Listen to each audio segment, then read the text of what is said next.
dia. Vamos lá. Nós estamos tratando acerca da 7ª semana, falando dos comandos que atuam e falando então das obras dos heveus, lembrando que os heveus, eles têm tudo a ver com a preservação da vida, ou seja, o instinto, né, que nós temos, o instinto de preservação. Ontem, né, no domingo, o Senhor me abriu um leque, uma questão de uma palavra acerca da tentação de Jesus. E eu quero compartilhar em 3 etapas aqui com vocês, porque eu creio que tem tudo a ver com essa questão da preservação, né? Da preservação da vida, ou de manter a vida da velha natureza. Ou seja, 3 coisas que fazem com que a vida seja preservada no instinto, ou seja, a vida instintiva, a vida animal, a vida natural, e que faz com que eu não consiga me mover ou andar como eu deveria andar. Então, nesse ponto, nós vamos trabalhar essa questão aqui. Vamos lá. Abra a tua Bíblia em Mateus, capítulo 4.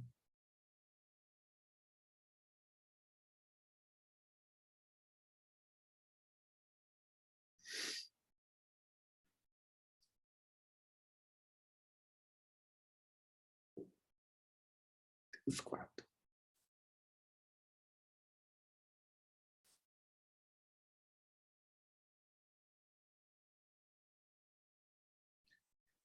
Mateus 4 diz assim: a seguir, foi Jesus levado pelo Espírito ao deserto para ser tentado pelo diabo. E depois de jejuar 40 dias e 40 noites, teve fome. Então, o tentador aproximando-se, lhe disse: se és filho de Deus, manda que essas pedras se transformem em pães. Jesus, porém, respondeu: está escrito, não só de pão viverá o homem, mas de toda palavra que procede da boca de Deus. Veja, eu vou ler aqui esse mesmo texto, na tradução A Mensagem, que eu acho bem bacana. Diz assim: a seguir, Jesus foi levado pelo Espírito para o deserto.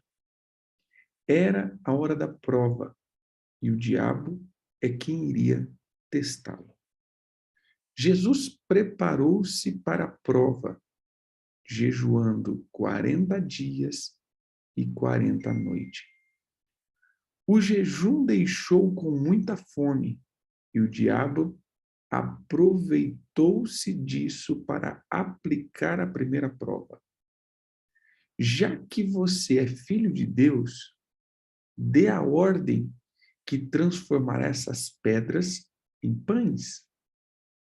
Citando Deuteronômio, Jesus respondeu: é preciso mais que pão para permanecer vivo. São necessárias palavras firmes que procedem da boca de Deus. Acho bacana essa tradução que traz um entendimento, né? Bem mais coisado. Mas vamos lá. Veja só aqui. A palavra diz que Jesus, ele acaba de ser batizado, ele acaba de ser incluído dentro do seu propósito. Ele ia começar a sua trajetória ministerial. E aqui, então, ele precisava ser testado. Esse, para mim, aqui é um ponto chave. Chama A Mensagem. É, esse, para mim, é um ponto muito chave na vida cristã. Veja só, queridos, isso não foi só Jesus. E isso não acontece só com Jesus. Na verdade, nós vemos que Jesus ele abre um precedente, ou na verdade, Jesus esclarece um fator. Todas as vezes que começamos a vida cristã, e principalmente que nós nos propomos em trabalhar algo ou realizar algo, passaremos pela mesma situação. Todas as vezes você vai precisar entender que o primeiro passo ou a primeira situação que acontecerá na tua vida cristã é você ir para o deserto. Veja só, querido, esse é o primeiro processo na vida de um cristão. Ir para o deserto. Bem, ir para o deserto não tem nada a ver com situações financeiras somente. Porque quando a gente fala de deserto, nós sempre falamos do modo escassez ou o modo de paralisia financeira ou alguma coisa desse tipo. Mas não é somente isso, ou não é só isso.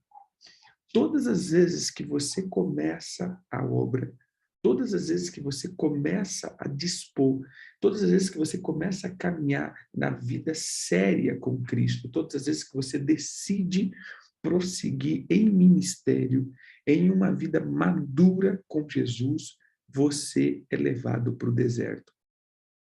Jesus ele deixa muito claro isso. E a Escritura deixa muito claro isso. E você vai ver que assim foi com Elias, assim foi com Moisés. Ou seja, a vida de deserto é um lugar onde o Senhor vai colocar em nós, ou vai expor em nós, tudo que está dentro do nosso coração. E, na verdade, essa foi a citação de Jesus. Quando Jesus cita Deuteronômios para refutar o diabo, ele usa Deuteronômios 8. E Deuteronômios 8, abram aí. Isso, Mateus 4. Deuteronômios 8,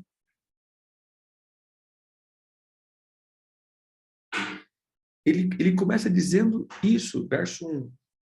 Cuidareis de cumprir todos os mandamentos que hoje vos ordeno, para que vivais, e vos multipliqueis e entreis e possuais a terra que o Senhor prometeu sobre juramento aos vossos pais. Recorda-te de tudo, de todo o caminho pela qual o Senhor, teu Deus, te guiou no deserto esses 40 anos para te humilhar, para te provar, para saber o que estava no teu coração, se guardaria ou não os seus mandamentos. Então, veja só, para que serve deserto na vida de um cristão? E deserto, às vezes, ele pode demorar muito ou demorar pouco. Deserto pode ser só uma transição, deserto pode ser um ciclo, deserto pode ser uma vida inteira. Depende do teu posicionamento no deserto. Na verdade, o primeiro lugar que o Senhor nos colocará para arrancar a vida natural, o primeiro lugar que o Senhor nos colocará para liberar algo na nossa vida será o deserto.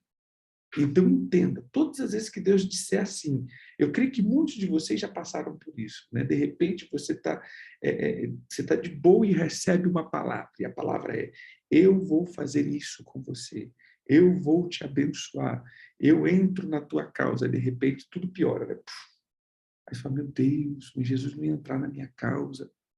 Jesus, cadê o Senhor agora? Né? Então, quando nós olhamos para esse ponto, você vai ver que depois de qualquer palavra e de qualquer promessa, o Senhor te colocará sempre em um deserto. Sempre.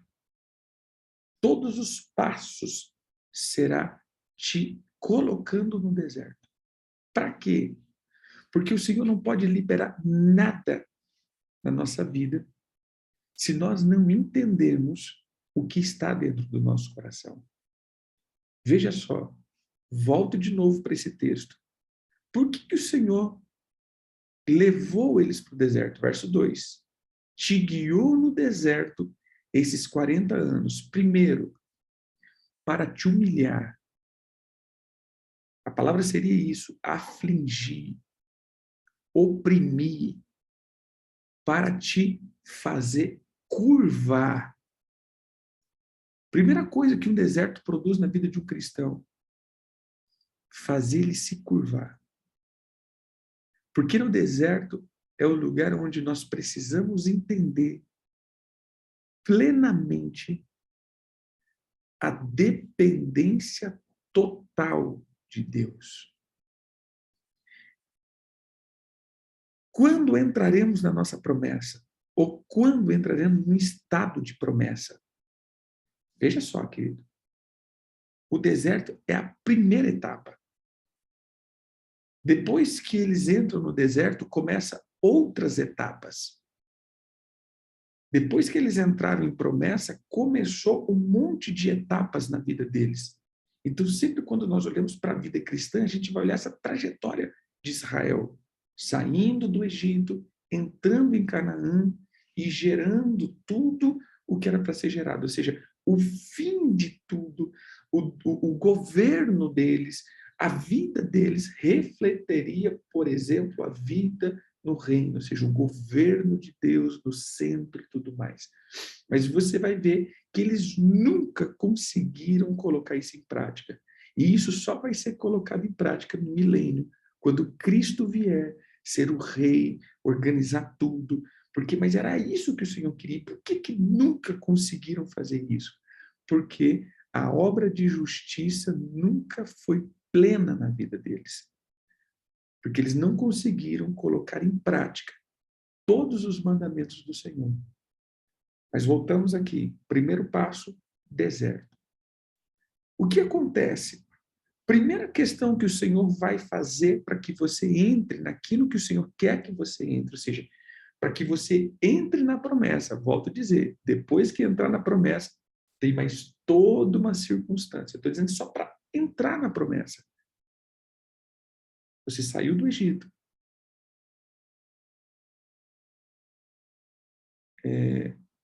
Dobrar isto. Para se dobrar. O que seria isso? O deserto, ele vai colocar em minha vida uma dependência total de Deus. O que faz eu desistir de muitas coisas é porque eu não consegui depender totalmente de Deus. Eu estou aqui, mas eu sempre tenho um segundo plano. Eu estou aqui, mas eu sempre tenho uma carta na manga. Eu estou aqui, eu sempre tenho uma possibilidade. E por que deserto? Porque deserto não existe possibilidades ali. Quem se perde no deserto morre. Porque o deserto não existe possibilidades de vida no deserto. Se não for por Deus. Olha que interessante. Não existe vida no deserto. Então você sobreviver ao deserto é só confiando em Deus. Não há possibilidade de viver no deserto. E eles viveram 40 anos. Já pararam para pensar nisso? Não há vida, querida, em deserto. Deserto é um lugar que não tem vida. E aquele povo viveu 40 anos. Como? Como que um povo vive 40 anos no deserto? Era exatamente Deus dizendo isso. Vocês entenderam aqui que sou eu que cuido de vocês? Então, enquanto você não entender que é Deus que cuida de você, você não sai do deserto. Enquanto você não entender que é Deus que toma todas as decisões da sua vida, que é Ele a provisão da sua vida, e por isso se curvar. Entendeu aqui? Na vida comum, você não dura 3, 4 dias no deserto. E eles demoraram 40 anos no deserto. Para quê? Para entender que Deus é quem cuida.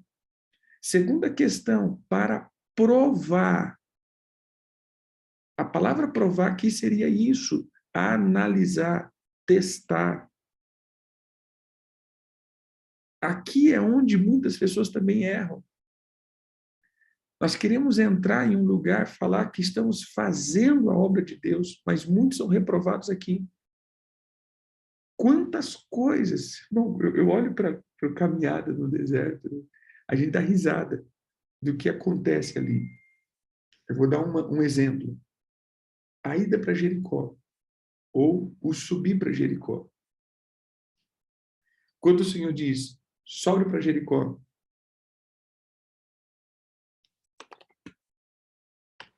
sobe para Jericó, sobe lá. E aí eles falam, não vamos subir. Não vamos subir, não vamos subir, não adianta, nós não vamos subir, nós vamos ser devorados, nós vamos ser mortos, nós vamos ser, nós vamos morrer, Moisés, nós não vamos subir para Jericó, não vamos lutar, lá tem gigante, e nós não vamos tomar terra. Aí o Senhor fala, agora vocês não vão mais. Agora vocês não vão mais subir. Retorne. Não, agora nós vai. Agora nós vai, agora nós vai. Agora nós estamos indo, nós vamos, nós vamos, nós vamos. Você entendeu que, na verdade, quando nós vemos que o Senhor nos prova, é porque, na verdade, querida, a gente sempre está fazendo o oposto do que Deus manda. Ele quer saber realmente o que está no teu coração. Vai? Não, não vou. Agora você não vai? Não, agora eu vou. Já viu aquelas meninas teimosas? Eu creio que nunca ninguém viu isso, né? Menino teimoso. Fala, não faz, eu faço. Então agora você faz. Não, também agora não faço. É mais ou menos isso. Ou seja, o que está dentro do meu coração? O que está dentro do meu coração? Hein? O que o Senhor está liberando dentro do meu coração? O que o Senhor está fazendo, ou o que o Senhor está manifestando dentro do meu coração. Nós temos que entender essa questão. 3.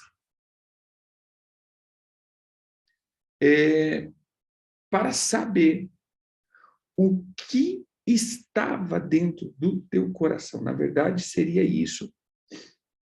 O contexto aqui de tudo isso, né? Para ver se guardaria ou não os mandamentos.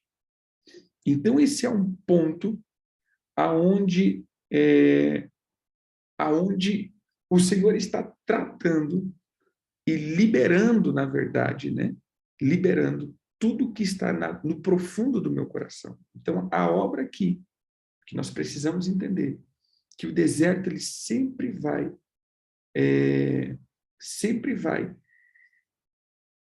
trazer no meu coração tudo aquilo que precisa ser manifesto. Pois bem, qual é a primeira prova que o Senhor coloca? Verso 3.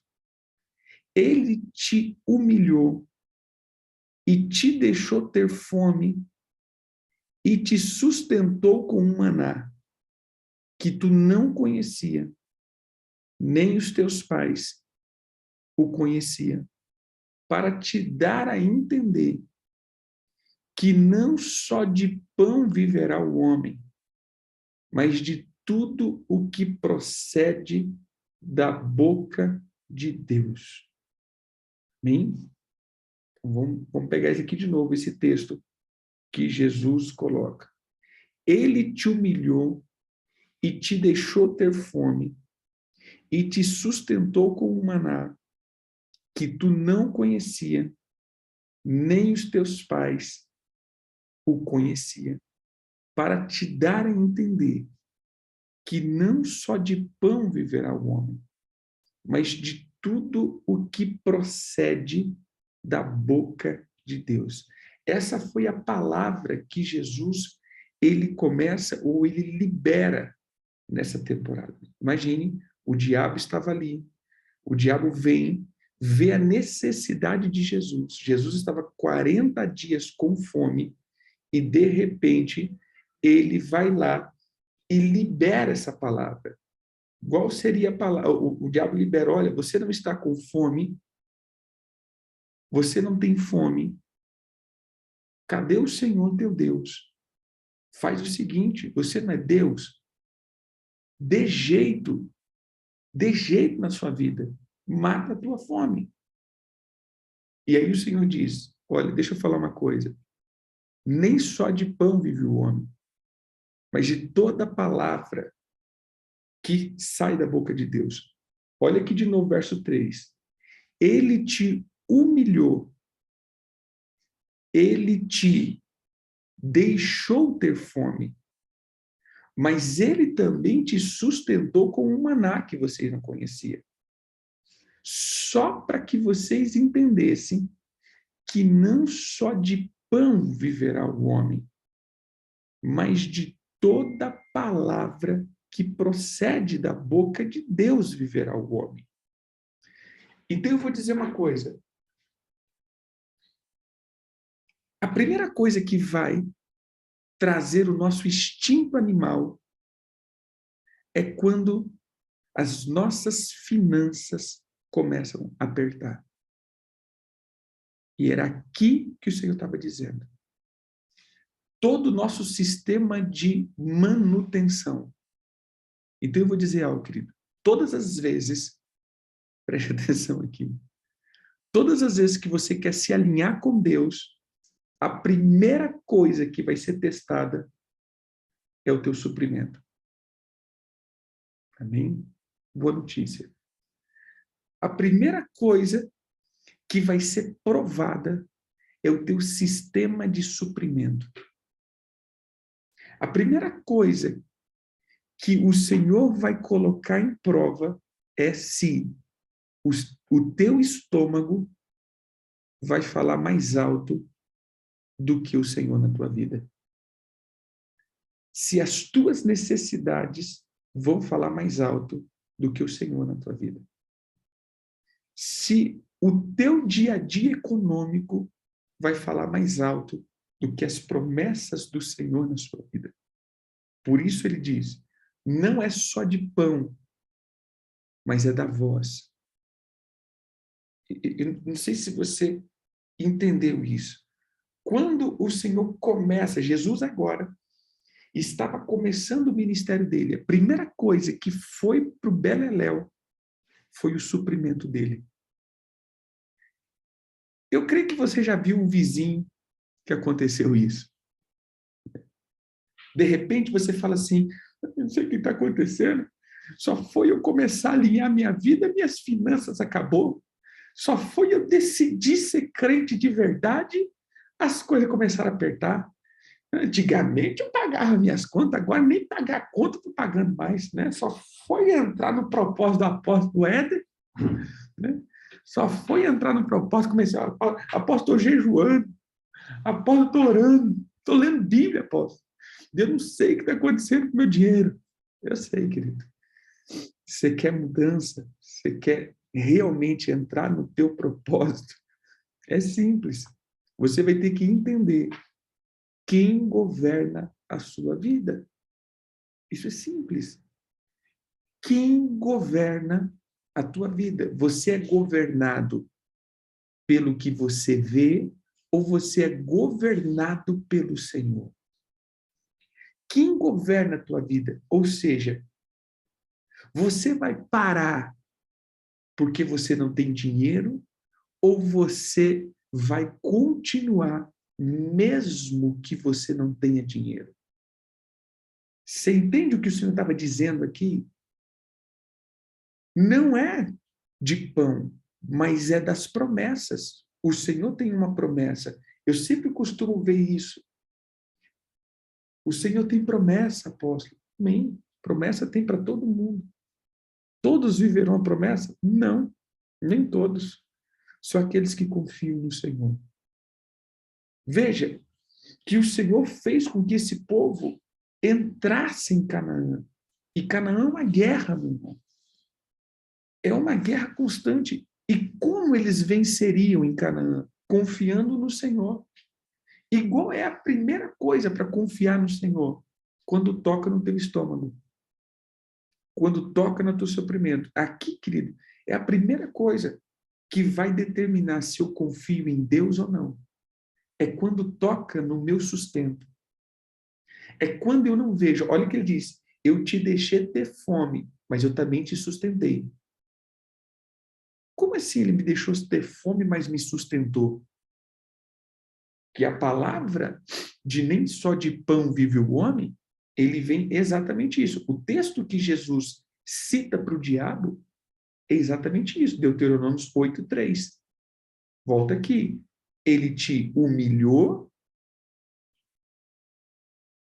ele te deixou ter fome, ele te sustentou com um maná que vocês não conheciam, ou seja, ele te deu um suprimento que vocês nem imaginam. Eu não sei se você já passou por isso. Todas as suas finanças travam, mas você não morre. Você sabe que você tem que pagar as suas contas. E aí você começa a falar assim, meu Deus, eu não vou viver, eu não vou morar. Mas já faz 5 meses, 6 meses que você está vivendo e morando, comendo. Aí você fala, meu Deus, o que está acontecendo? O que está acontecendo? Agora, não, aí desse mês eu não passo, mas desse mês a casa cai. Aí você passa esse mês, aí você vai no outro mês, não, no outro mês não dá certo, no outro mês o trem. Aí você passa, e você já está quase um ano assim, passando, e não sei o que vai acontecer, e você não entendeu que isso é o maná, uma coisa que você não conhece. Ou seja, você é sustentado por uma fonte que você não conhece. Você é sustentado por algo que você nunca viu. Você é sustentado por uma fonte de renda que é desconhecida, mas você é sustentado. Isso é um maná para nós hoje. E o Senhor está dizendo, eu te humilhei, eu te deixei ter fome, eu te sustentei por algo que não é provisão sua, é provisão minha, só para que você entendesse que não é de pão que vive o homem, mas é da palavra e das promessas do Senhor que vive o homem. Ou seja, a primeira coisa é isso daqui. Amém? Todas as vezes que você tentar se alinhar com o Senhor para o teu destino, primeira coisa que vai para o beleléu para ser provado é a tua fonte de provisão. Porque a fonte de provisão é o que mais, vou colocar aqui, é o que mais incita a natureza de Eva em nós. Porque isso são os heveus. Lembra que os heveus vêm de Eva? Então veja como a gente brinca, né? Essas coisas é raro, mas acontece sempre. Então, toda vez, ou seja, os heveus vêm de Eva. Nós falamos isso ontem. Quem são os heveus? Aqueles que vieram de Eva. Em que é a questão de Eva? Os que tentam manter a sua vida. Ou seja, o instinto é aqueles que se movem pelo instinto. Aqueles que se movem pelo instinto de sobrevivência, aqueles que se movem pelo instinto de reprodução. É a velha natureza, é a natureza animal. Então, repito de novo, todas as vezes que o Senhor te levar por um nível de glória, e isso não vai acontecer só uma vez não, viu, irmãos? Todas as vezes que o Senhor aumentar a tua missão, ele vai precisar também que você aumente o nível de confiança. Isso é fé. A primeira coisa que é gerada em nós é a fé. Entendeu aqui? E qual é a primeira coisa que acontece? A economia. Por isso que eu sempre costumo, a gente sempre bate, por exemplo, dízimo. Normalmente, querido, eu falo, as pessoas que não são fiéis no seu dízimo, eles não conseguem exercer ministério. Para mim é batata. Esses 20 anos de ministério que eu tenho, normalmente as pessoas que não são dizimistas não conseguem exercer o ministério espiritual. Por que não conseguem? Porque eles não confiam no Senhor. Eles confiam no seu bolso. Ah, mas eu não consigo, apóstolo, é porque está faltando. Não, não está faltando, querido. É porque você não confia. Você não confia que o Senhor é a tua provisão. Você sempre vai olhar a tua situação atual. Você sempre vai olhar a tua situação econômica. Você vai sempre olhar a tua situação monetária. E a minha vida não é feita pela minha situação monetária. A minha vida é feita pela voz que sai da boca de Deus. Então, mais uma vez eu digo, qual foi a primeira coisa que o Senhor disse, perdão, que Satanás disse para Jesus? Você não está com fome? Dá um jeitinho, cara. Vai lá, você é filho de Deus, mano. É, usar como uma linguagem popular, né? Que a gente, não, gente, a gente é filho de Deus, a gente não pode fazer essas coisas, não. Eu creio que foi a mesma coisa que o diabo falou, né? Mas tu não é filho de Deus, cara, você está passando aí por essa situação. Não, moço, dá um jeitinho nisso daí, vai lá, mata a tua fome, mata a tua fome. Como eu conheço gente que vai tentando fazer as coisas, né? Vai tentando suprir as suas necessidades, vai dando um jeitinho e eles sempre vão sendo afastados da promessa. Porque enquanto você não aprender a confiar no Senhor 100%, você não está apto para entrar na promessa. Até, na verdade, você nunca entrará na promessa. Volto aqui. O que Moisés... você já parou para perceber que essa palavra que Jesus usa não foi o começo da caminhada de Israel no deserto, mas foi o fim da caminhada de Israel no deserto? Por que Jesus não usou uma palavra do começo da caminhada, mas sim do fim da caminhada? Deuteronômios é o fim da caminhada.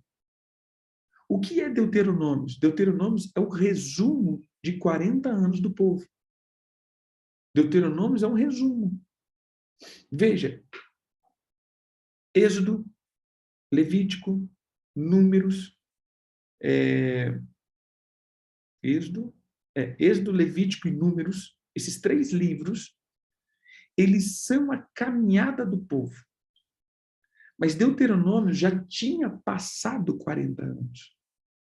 E se você pegar aqui no capítulo 8, é isso, ó. Lembra que nesses 40 anos o Senhor te supriu no deserto. Nesses 40 anos o Senhor te conduziu no deserto. Nesses 40 anos, ou seja, já tinha passado os 40 anos. Então, era Moisés se despedindo do povo e fazendo o relatório final, falando, olha, o negócio é o seguinte, eu estou saindo, eu estou indo, o Senhor não vai me deixar entrar na promessa, e eu estou aqui só relembrando tudo que o Senhor fez nesses 40 anos. Então, preste atenção. Então, entenda aqui, por que Jesus usa essa palavra para refutar o diabo? Porque é exatamente esse ponto que Israel travou. Com 3, 4 meses, eles estavam na frente de Jericó. Mas o que eles disseram? Nós não vamos entrar, porque tem gigantes. E ele falou, exatamente, então agora vocês não entram. Então veja só, queridos, nem só de pão vive o homem é o resultado de uma vida. E Jesus usa não no final do ministério dele, Jesus usa no começo do ministério dele. Eu vou dizer uma coisa, infelizmente, muitos aprenderam esse texto, nem só de pão vive o homem, depois de muita luta, na sua velhice ministerial, depois de uma jornada de fracassos de deserto, que eles foram aprender que nem só de pão vive o homem. Tomara que você aprenda isso no começo da tua caminhada. Eu oro agora para que você comece isso, entenda isso no começo da tua caminhada e não no final. Veja só, Israel aprendeu depois de 40 anos. E Jesus cita no primeiro dia do ministério dele. Você entendeu a sabedoria? No primeiro dia de ministério de Jesus, Jesus cita, nem só de pão vive o homem. Nem só de pão vive o homem. Diabo, você não vai fazer o que você fez, você não vai fazer comigo o que você fez com o povo lá no deserto. Eu aprendo e eu sei. Estou dizendo agora Jesus como homem, não Jesus como Deus. É Jesus dizendo, olha, não é o meu estômago que manda em mim. Não é a minha economia que manda em mim. Não é as coisas dessa terra que mandam em mim. Não é as coisas que eu vejo que mandam em mim. Eu não me movo pelas minhas necessidades. Eu me movo pela voz do Senhor que direciona o meu chamado. Eu sei quem eu sou, eu sei o que eu tenho que fazer, e existe uma voz que me direciona. Então, não é o pão, não é a conta, não é nada que faz eu arredar o pé das promessas de Deus. Então, preste atenção aqui, queridos. Quantos desistiram da caminhada? Porque nessa primeira prova já foram reprovados. Quantos soltaram tudo para cima? Quantos simplesmente deu um bicudo no alto? Porque um dia você diz, eu quero, apóstolo, eu quero viver o que Deus tem para mim. Primeira coisa que o Senhor apertou foi a tua fonte de confiança. Com 5 meses, eu não quero mais saber desse negócio, não. Porque, meu Deus do céu, como é coisado, né? Não tem mais dinheiro para nada, apóstolo. Amém, querido. Nem só de pão vive o homem. Amém? Que você possa aprender no começo da tua caminhada e não no fim da tua caminhada. Como eu disse, Moisés estava entregando para o fim de uma geração. Aquela geração todinha já tinha morrido no deserto. Aquela geração dos 660 mil homens preparados para a guerra já tinha morrido, né, cara? Já tinha morrido no deserto. E Moisés estava dizendo, Deus fez tudo isso só para te mostrar que não é de pão que vive o homem, mas de toda a palavra que procede da boca de Deus, irmão, é da promessa. Irmão, se Deus te prometeu, vamos colocar aqui para Elias. Olha que lindo. Eu vejo Elias com a viúva de Serepta, é a mesma coisa. Mas ele aprendeu a lição. Quando o Senhor diz, vai para lá, ele foi. E não é só de pão que vive o homem, é da promessa que sai da boca de Deus. Elias está tudo preparado, ele encontra uma viuvinha e diz, me dá comida. Não tem, não vai faltar comida. Por quê? Porque não é de pão que vive o homem, é das promessas. As promessas que saem da boca de Deus provisiona pão para a minha vida. É nas promessas que as provisões vêm. É quando eu entro na promessa, é quando eu entendo a voz do Senhor, é a voz do Senhor que provisiona pão para mim. Gente, a multiplicação dos pães foi não por causa dos pães, mas foi por causa da voz que procede da boca de Deus, de pães para esse povo. Então ele tinha poucos pães, mas a voz que sai da boca de Deus multiplicou os pães. Então entenda, quando você começa a caminhar para o teu destino, a primeira coisa que vai acabar é a fartura. Entende aqui? A primeira coisa que vai ser provada na sua vida é o sistema de depósitos.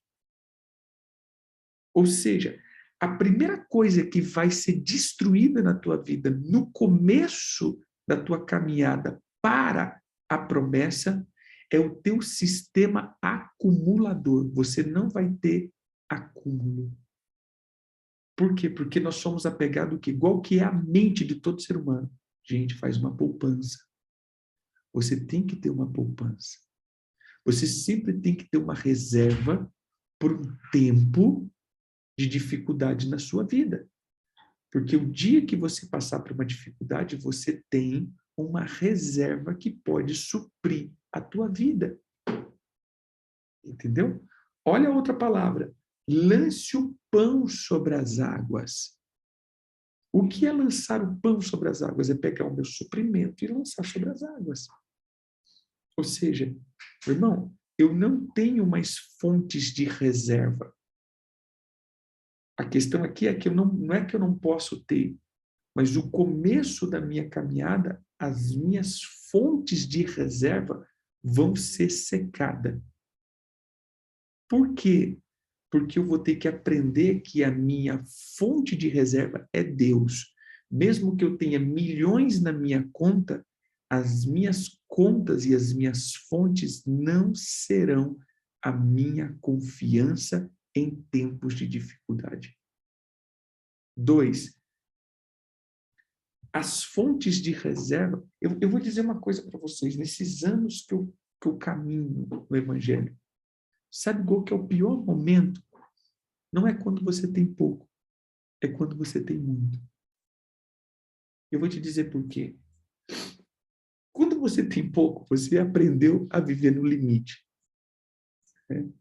Eu sempre costumo dizer, meu irmão, os sobreviventes, aquelas pessoas que vivem, a gente pega assim, sabe aquelas pessoas que vivem com menos de um salário, que ela come, ela bebe, ela mora, aquilo ali é uma escola, a galera vive. Não fica doida, vive feliz da conta, tá sempre de boa. E, e essa galera é a galera que mais compartilha com os outros. Se você pegar, irmãos, que mais compartilha com os outros é o que tem menos. Por quê? Porque elas não vivem olhando as suas reservas. Não tem reserva? Então, meu irmão, eu aprendi a viver com pão de cada dia. Nós come hoje, porque amanhã a gente nem sabe se vive. Então, come hoje. Né? Amanhã nós come de novo. Depois nós come de novo. E vamos vivendo. Cada dia é uma alegria, né? Então, nós vai comendo. Agora, sabe o que eu comecei a perceber? As pessoas mais preocupadas são as que têm. Por quê? Porque elas acostumaram ter um nível de reserva na sua conta. Enquanto eles veem essa conta baixando, o coração desespera.